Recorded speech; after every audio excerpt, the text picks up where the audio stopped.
This is the CHRILLCAST. I'm Chris. And I'm Will. I'm Pong guy. Adam's rebranding. He's gonna cover only Pong guy. gonna cover Pong and Pong clone consoles for the rest of his career on YouTube. It's exclusively starting April 1st. Every video will be just Pong clones. I would love it if you released like 12 Pong videos on April 1st next year. Like I would literally share them everywhere.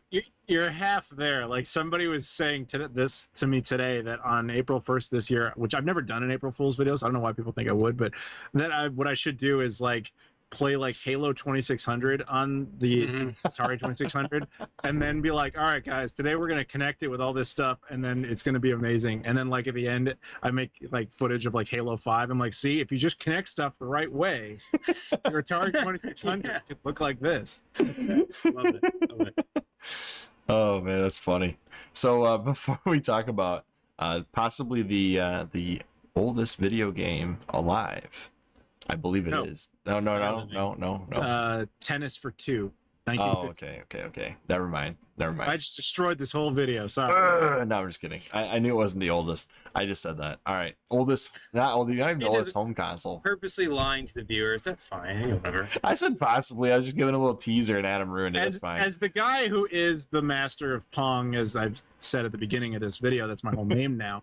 I can tell you that it was not the first game ever. Ignore the man behind the curtain. Pong, as much as I love it, was obviously stolen from Tennis for Two. You know, come on. I gotta look. Because the only video game we could have for 20 years was just simulating tennis. Oh yeah, I know what you're talking about now, but it wasn't like a home computer game. No, it was just military computers and engineers tinkering. Okay, I know what you're talking about now. I meant it was the first home console, essentially. Yeah, I'm just being needlessly difficult. It's just you just gotta do it. Okay, Adam, tell everybody about your channel that's not the Master of Pong clones. Oh, my whole channel is just me complaining about video games or something and being very technical. No, I talk about a lot of retro game stuff. I try to throw a lot of informational things out there. In this case, he's pulled up a video of me talking for 7.5 hours on a live stream. Yes, that happened.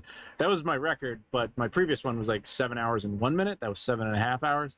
But yeah, I like to talk about a lot of retro game stuff, review a lot of retro consoles and obscure things like that. So maybe one day I'll actually sit down and do a whole series of Pong clone consoles because I have an annoyingly high amount of them. Imagine like 20 years in the future, you're like, oh, I'm going to react to a random video, and you click on this one. And you're like, oh, 7.5 hour reaction to myself. Yeah. Oh, yeah. Like I would do a reaction video to myself. I'm just saying, maybe 20 years later. Remember when I had hair? Remember when YouTube was a thing? Well, I don't know how we're watching this. Anyways, if you haven't subscribed to Adam's channel, youtube.com/like Adam Koralik, he has the exclusive Back to the Future 4 video. So if you want to watch that, and 5, and I think you're doing some kind of a redub of those, correct? What? You said you were doing something special with those videos. Oh, I had done commentary tracks. Oh, okay. I just never had the chance to release them because I couldn't really figure out the great way to do it. With this year being like a Back to the Future anniversary year, and then like to be honest, in my own personal life, I ran into a bunch of issues. So I just kind of forgot all about it. But they were recorded. I just never really figured out a way to distribute them that anybody would care about. So it never really happened.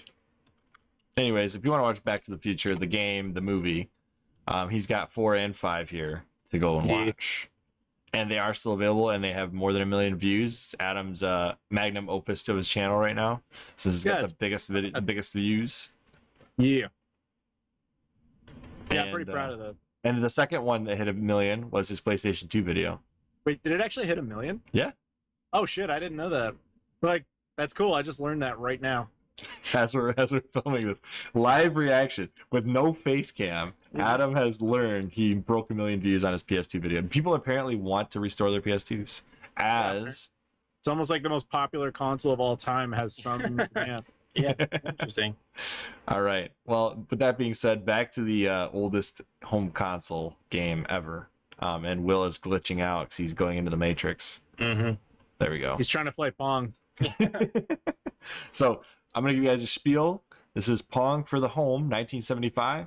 Pong is a table tennis themed arcade video game featuring simple two-dimensional graphics. As you can see in front of you, this is a much higher definition than what you would have gotten in 1975.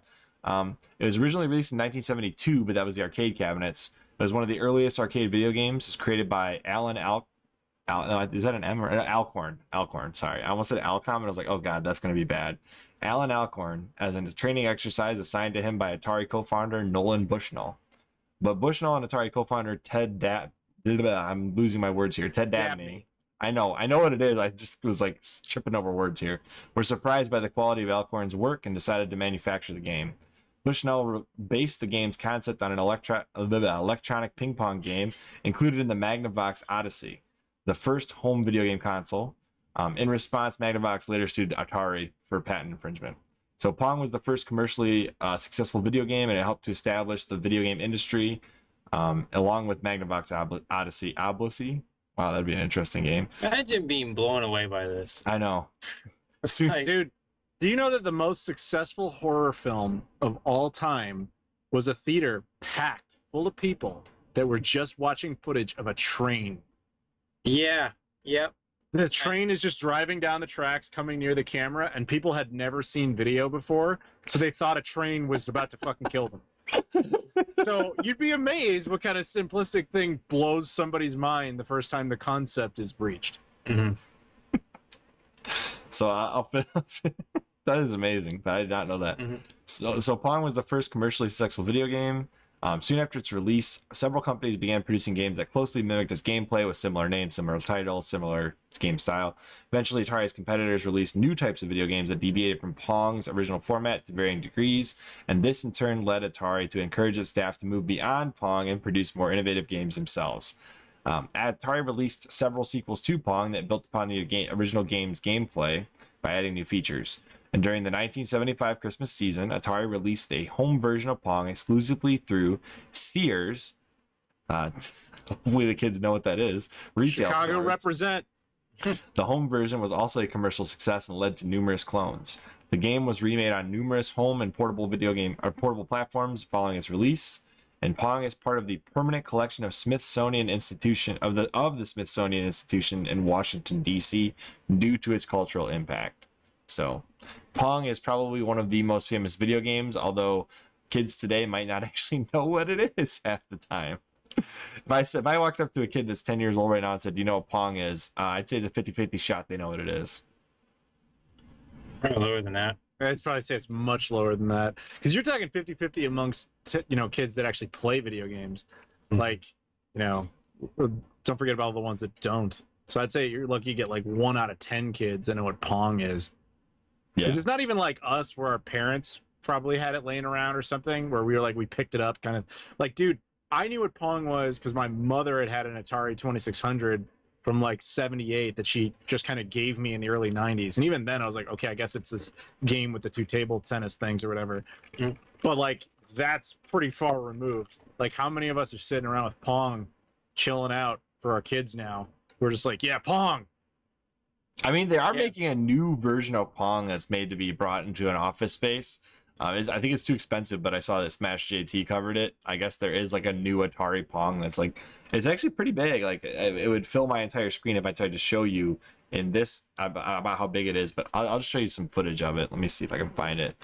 Atari. I wonder how many kids would actually look this up, because how many actually care about like the history of video games nowadays? That's pretty debatable. If you hang out in my Discord, which is weird because like my Discord's full of like, 20 somethings and like late teens, but a lot of them are like, man, I grew up watching you. Now I'm curious about the history of video games. I'm like, why am I so old? Why am I so old? Like, like there's this, but there's like a smaller version of this that's coming out. But there's the Atari coffee table that's like literally Pong on the coffee table, and it looks pretty cool in my opinion. Yeah. But the miniature one is more appealing because it's probably less expensive. Sorry. Yeah. There is something to be said about, like, I mean, if Arcade 1-Up is any indicator, there's something to be said about the success of just having like one game on a big device that appeals to a lot of, let's just say, casuals. Like, I have a lot of friends who are not into video games, but they're like, yeah, I kind of want the Arcade 1-Up thing because I remember Ninja Turtles from when I was a kid, so I want that. And like, it's not hard to suggest that somebody might like a coffee table that plays Pong because it's dual purpose and it's kind of an interesting entertainment piece for, I guess, normal people who have people over to their house or whatever. Mhm. But you know what I'm saying? Like, there's something to be said about the simplicity of that, but that's a different market entirely. It's not really meant for guys like us. Yeah, Mini Pong Junior. That's what it's called. Let me see if I can find it. I'm actually interested in this because it was like, if it's not super expensive, this would be pretty cool. There it is. Let's see if we have it. This. There we go. So it's like not quite as big as the as like your I'm sorry. It's far smaller than the coffee table. Clearly, that's not what I was gonna go with. It's like if you were to take the cannot the vector. What's that vector thing? Vectrex? Vectrex. I was gonna say Vectrex, and I was like, that's not right. Vectrex. It's smaller than that, and it's got a fully functional game on it, so that's pretty cool in my opinion. And I'm guaranteeing somebody's gonna hack this and somehow put Doom on it because that's what they do. But just the concept of this, like, so simple. And if this were not a global pandemic where you have to maintain 6 feet apart from each other, I think this would actually sell amongst like your more like the higher end companies would probably have something like this in the break room, kind of a thing. Oh yeah, that's actually a good point. Like a Google type of, office space type of thing. It would be really cool to just kind of have like as a talking piece or like a distraction piece for like 5 minutes in a coffee room or a coffee. Yeah, I just realized it's like air hockey is essentially Pong. Yeah, I'd rather play air hockey. Dude, yeah, they sold us like one game for like a decade. You want to talk about reboots and remakes? Well, Pong. So I guess the real question is, like, when did you first experience Pong? Like, what console did you play it on? Me, Atari 2600, probably in like 1990. How about you, Will? I have no idea. I don't ever remember a time not knowing about the game, so I have no idea. I think the first time I played Pong was on one of those like 2000 game handhelds that you could get, and like I might even have it just sitting here in my collection of stuff, just junk over here. But it's like one of those like 2000 arcade things with like block like a calculator graphics essentially.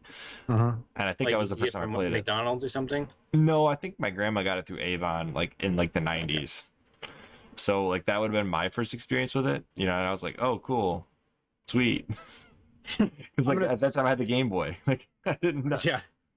I'm gonna slightly amend mine and say it was probably 92 because the first video game I ever played was an SNES. So that came out in 91, and I remember bugging my mom constantly for like a Genesis or an SNES, and she gave me a 2600. We had Pong on that, so I know I got the Genesis in 93. So it's probably 92 that I first played Pong. The Pro 200 Gold. Yes, I did just have it sitting in my junk drawer over here. Well, who doesn't? Like, remember the Tiger electronic handheld? Which one? I don't know, the one in the 90s. I don't know if there were more than one. Are you talking about like the one where they did like their own dedicated one, or are you talking about where they did like individual game? No, they own dedicated one. The R Zone? I guess so. I don't remember what it's called. My brother had one. An R Zone was like this thing you wore on your head, and I had one. I have one. Okay, it definitely. No, I'm not talking about the one you wore on your head. It was essentially like a Game Boy answer or knockoff. A Gamecom? Maybe it was a Gamecom. It had like, it was black and white screen, 10 games, stylus type of thing. Yeah. I remember the stylus. Yeah, I have a Gamecom. It's way the hell over there. But I've got one. I don't know, made me think of that, but Oldness. yeah. hey, you know what? Actually, the most recent time. What was the most recent time you played Pong? Probably 94. Like, Yeah. as soon as I had a Genesis, I didn't revisit the 2600 a whole lot. So I can tell you the most recent time I got it was there's actually a Pong app for the Apple Watch, and I have it. It's so random. I'll show you know, I played the Pong 3D remake on PS1. That's it right Yep, there. I see it. Yep. So like it's okay. It's not like the greatest thing ever, but the fact that I can use this little knob on my watch to play it, like sometimes I'm like, I don't really feel like getting my cell phone out, but I want to play a game real quick. Pong, boom, right there on the watch.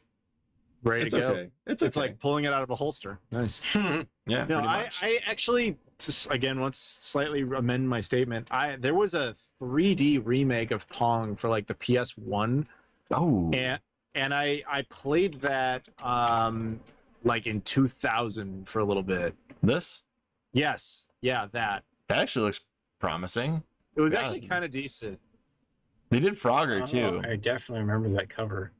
Yeah, I played that. Actually, funny, it's a PS1 game, but I was playing it on the Dreamcast through a the Bleemcast beta emulator, and it actually ran really well on that. So that's how I was playing it, just to like test it out. And I was like, this is actually kind of good. I feel So like if that counts, then that. I feel like the game, the Pong game mode has been remade in many party games. Mario Oh, yeah. Party, Crash Bash. There's like so many variants of this, like such a simplistic and old game, right? I mean, it is essentially like this is foosball, but it's Pong. Yeah. Yeah, it's all basically the same concept. Get thing in the goal. Yeah, yeah, pretty much. So I mean, you just described hockey, you described soccer, you described a whole bunch of sports in that process too. now, where do you think that the games industry as a whole would be without Pong? Probably like 10 years behind where they are. I mean, if Pong had not been the financial success that it was, then it's hard to say what the video games industry would have turned into, because Mhm. Pong as a was such a success that, like, I've said this before, with the exception of the Magnavox Odyssey, which did have a version of Pong on it, every single other platform in the entirety of the first generation is just a Pong clone console. That's it. So if that had not proven financially successful, we'd probably be at least like 2 or 3 generations behind, would be my guess, if that had even taken off. That's like saying like what would we do without the Atari 2600, basically, right? Same idea. Like the Well, I Atari, mean, the 2600 was born of the success of Pong. right? So like, it's a yeah, a continuation universe of where it. Pong, yeah, if a universe where Pong flops and no one cares, I mean, I don't know. I'm guessing eventually, we would have got there, but it probably would have taken a lot longer. Mhm. And then this podcast and Adam's channel might not exist. Oh, definitely not. But I'd still be old, so we got that going for us. Is there anything else you guys want to say about Pong? Play it or don't. Yeah. Everybody should at least experience Pong once. That's what I will Yeah. say. Uh, Experience what it was. If you want some like odd little entity here of history, if you're into Nintendo stuff, Nintendo made Pong clone consoles in Japan only. Yeah, I think I knew that because I think somebody recently picked one up and I saw it on their channel. That would have been me. Okay, I thought it was you, but I wasn't Yeah. sure. Yeah, I've got one that I picked up in Japan. Now, The TV Game 6 or whatever it was called. what was the quality of that? I don't know. Pong. It's Pong, dude. It's like, do you like how Pong plays? Yeah, it plays like that. It's Pong. That's the problem with that old generation, other than the Odyssey, is they're all the same game on a million different devices. Okay, this PS1 game is like, I really want this now. It's I know, actually a there's- pretty good game. Like, I hope that Tommy, Mr. Tallarico, takes this and puts it on his new console. Like, this is a great idea for his console. I agree. This is the Well- type of stuff we need to see. All right. Anyways, as always, I'm Chris. And I'm Will. I'm Pong. I can't even, we'll finish it. And we'll see you on the next CHRILLCAST.